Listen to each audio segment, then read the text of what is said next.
Statement, Foreign Secretary. Yeah. More than 132,000 children under the age of 5 are at risk of dying from hunger by June of next year.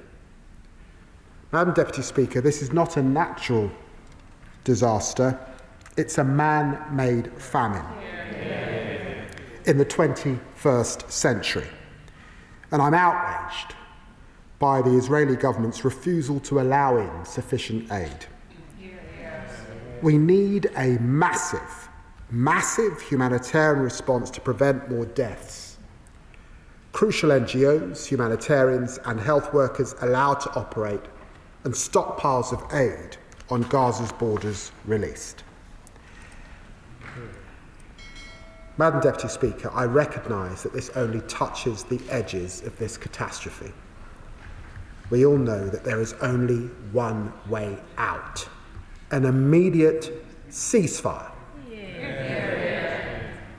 An immediate ceasefire that would see the unconditional release by Hamas of all hostages.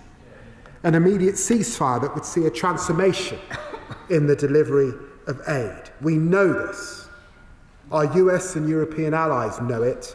Our Gulf partners know it too. And I'm working night and day with them to deliver a ceasefire and a wider political process to deliver long-term peace. To make a ceasefire last, we need a monitoring mechanism. We need the disarmament of Hamas. We need a new governance framework for Gaza. This is the focus of our intense diplomacy in the region. In contrast, further military operations in Gaza City will only prolong and deepen this crisis. So together with our partners, we demand an immediate halt to this operation. Each week brings new horrors. They will sow despair and anger across the region for generations.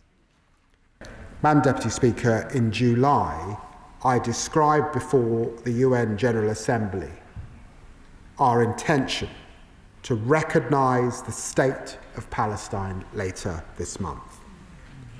Unless the Israeli government takes substantive steps to end the appalling situation in Gaza and commits to a long-term sustainable peace.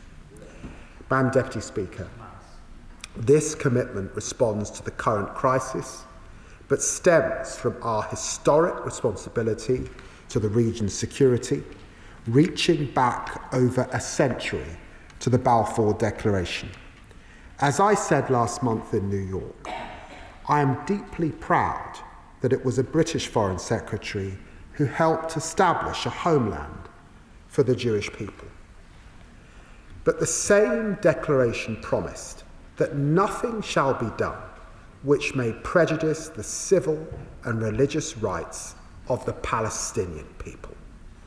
And Madam Deputy Speaker, those rights are more under threat than at any point in the past century. To those who say recognition rewards Hamas or threatens Israeli security, it does neither. Recognition is rooted in the principle of a two-state solution which Hamas rejects. We have been clear that any Palestinian state should be demilitarized. Indeed, President Abbas has confirmed this in writing. We see no contradiction between the two-state solution and our deep commitment to Israeli security, because security comes from stable borders, not indefinite occupation. That were lifted under the Iran nuclear deal, the JCPOA, will come back into force.